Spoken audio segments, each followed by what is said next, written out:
réponse. Jérémy Normand, on vous retrouve en direct de Moscou. Jérémy, vous avez donc rencontré l'un des proches de Poutine, je le disais, Piotr Tolstoï, le vice-président de la Douma. Donnez-nous un peu, Jérémy, le contexte de l'interview et puis d'une certaine manière, préparez-nous à ce que l'on va entendre.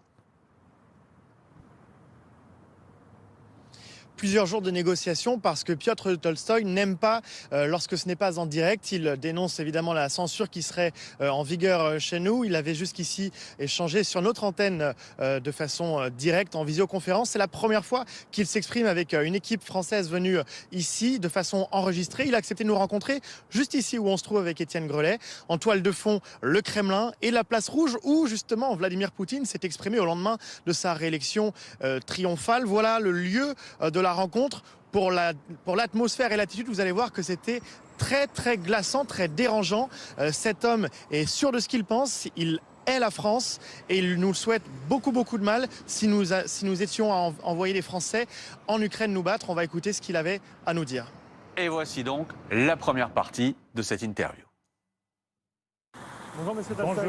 Bonjour Jérémy, enchanté. Enchanté, c'est un bon endroit pour se rencontrer, c'est un bon endroit. Oui, on a le Kremlin derrière nous, on a le temps seulement. Il n'y a pas de soleil, mais bon. Bon, ici c'est presque aussi romantique que l'histoire de nos relations Russie-France. C'est deux pays qui se connaissent bien et vous êtes bien placé pour le savoir puisque vous êtes l'arrière-petit-fils de Léon Tolstoï qui a écrit Guerre et paix. Donc ces relations faites de haut et de bas, vous en savez quelque chose? Vous savez, les Russes sont toujours mécontents que dans la guerre et la paix, les premiers 10 pages, c'est en français. Ils disent, mais c'est quoi ça? Qu'est-ce qui ne va plus entre la France et la Russie? Pourquoi ça ne marche plus? Ça ne marche plus parce que les Français ont pensé qu'ils ont le droit de donner des leçons à des Russes. Après la fin de la guerre froide, ils ont imaginé qu'ils ont gagné la guerre froide avec les Américains. Ils ont oublié l'histoire de l'Europe, l'histoire du continent. Et je parle non seulement des guerres napoléoniennes, mais aussi de la dernière guerre, par exemple. Aujourd'hui, quand M. Macron dit qu'il va envoyer les soldats à Odessa, il faut lui rappeler que la dernière grande guerre en Europe, la France, elle a tenu 40 jours contre les nazis. Et les Russes, ils ont tenu 4 ans et ils ont gagné la guerre au Berlin. Je veux dire très directement que l'idée d'envoyer les soldats français en Ukraine, ça va se terminer par les cercueils à Orly, couverts par le tricolore, et c'est pas Macron qui va aller les chercher. Donc les Français, ils doivent comprendre les conséquences. C'est tôt. Parlez-nous un peu de nous, parce que vous nous connaissez très bien, vous parlez un français parfait, vous avez étudié en France, vous avez été... Oui, j'ai fait mes études, une partie de mes études en France, et j'ai travaillé pour la presse française aussi, ici à Moscou, dans les années 90. Donc la France, vous la connaissez, vous l'avez aimée. Qu'est-ce qui ne va plus? Pourquoi vous ne nous aimez plus? Mais pourquoi je dois vous aimer? Vous avez entamé 19 000 sanctions contre mon pays, vous menez une guerre économique, vous mentez sur la Russie chaque jour sur BFM.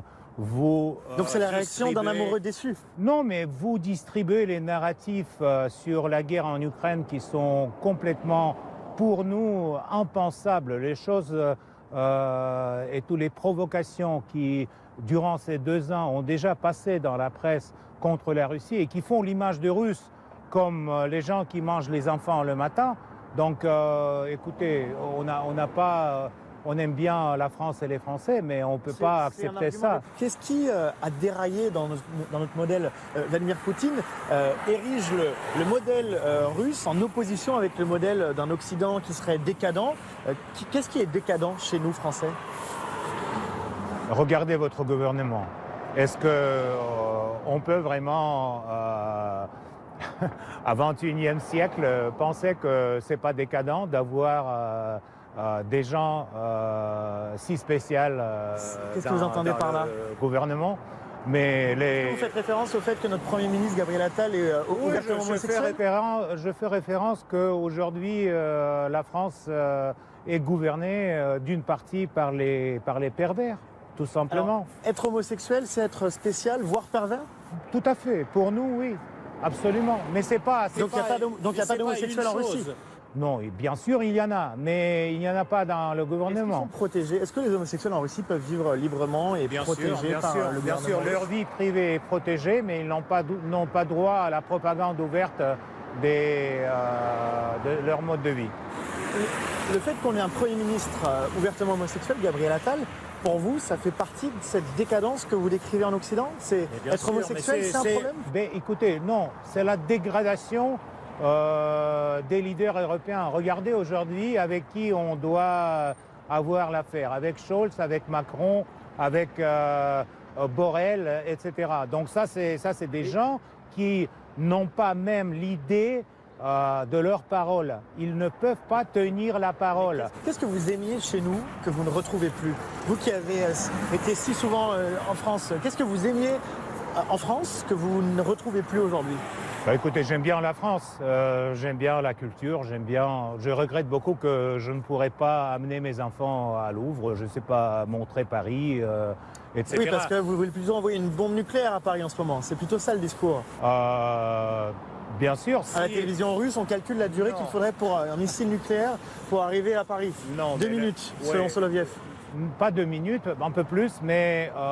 donc vous avez commencé à calculer les plans? Oui, bien sûr, on calcule parce que, vous savez, pour nous, c'est ce qui est important historiquement pour la Russie, c'est assurer la sécurité du pays. Et quand les pays de l'OTAN, dont aussi la France, mettent les missiles autour de nos frontières et veulent mettre les missiles en Ukraine, en adhérant à l'OTAN, à l'Ukraine. Donc pour nous, c'est inadmissible. Voilà, c'était la première partie de cette interview. La deuxième dans un instant, qu'on va évidemment débriefer. On va répondre évidemment à ce que dit Piotr Tolstoï dans un instant.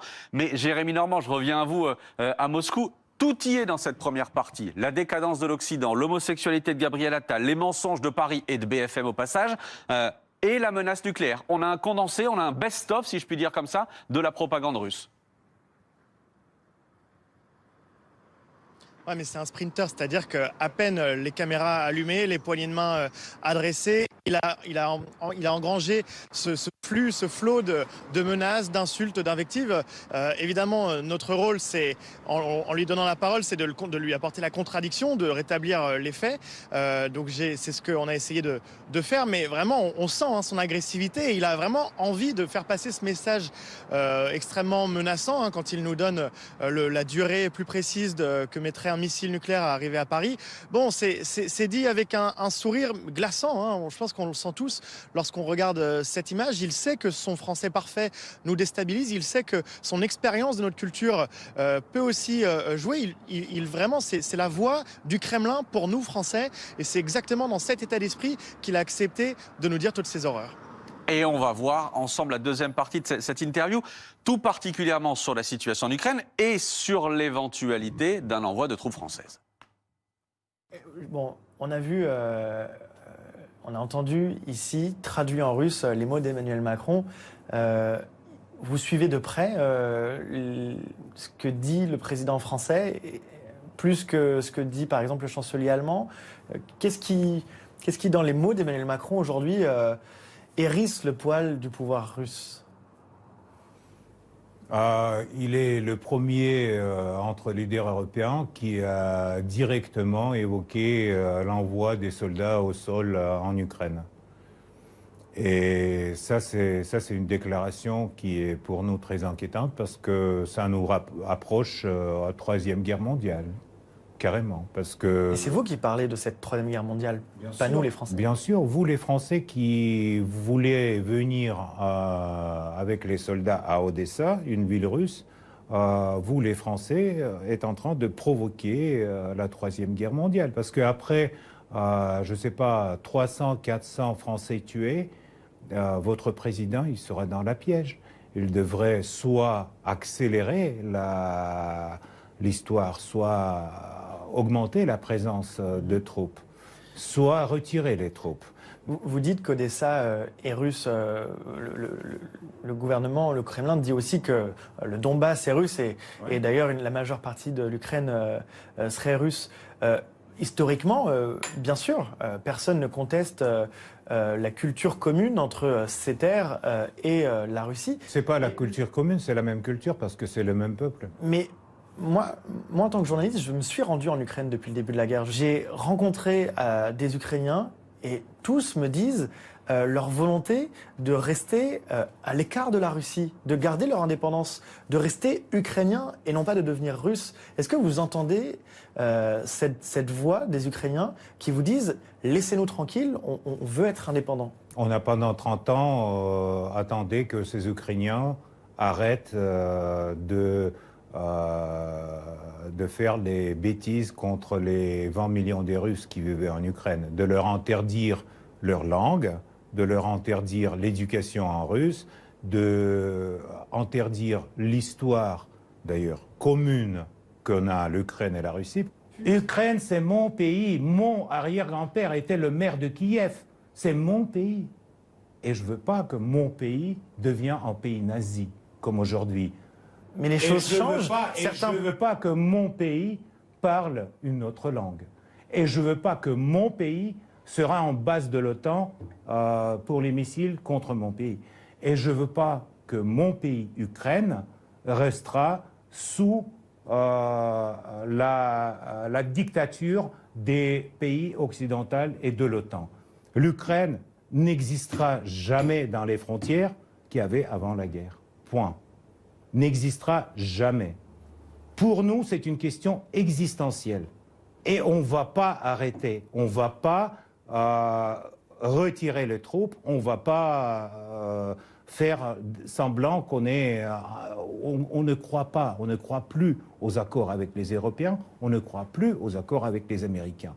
On va garantir notre sécurité à tel point auquel ça sera décidé par Vladimir Poutine, qui est président de la Russie. Et donc, à ce moment-là, quand on va dire on s'arrête, il y aura une autre conférence sur la sécurité en Europe, comme celle de Helsinki ou Yalta. C'est tout simple. Le président français, lui, refuse qu'on en arrive à cette situation. Et on s'en fout de son opinion. Vous vous foutez de ce que dit Emmanuel Macron. Exactement. Et quand il vous dit qu'il est prêt, éventuellement, à ne pas se fixer de limites. On s'en fout de ses limites. On s'en fout de Macron, de ce qu'il dit Macron. On s'en fout de limites de Macron. Et on va tuer... La France reste une puissance nucléaire. Vous l'avez en tête. Tout à fait, avec 200 missiles. Et donc, on va tuer tous les soldats français qui vont venir au sol ukrainien. Tous. Parce qu'aujourd'hui, il y en a, durant le conflit en Ukraine, 13 000 mercenaires, dont 367 Français et dont 147 ont déjà tué. Donc il y en a 147 citoyens de la France qui ont été tués en Ukraine. Et on va tuer tout le monde. Vous inquiétez pas.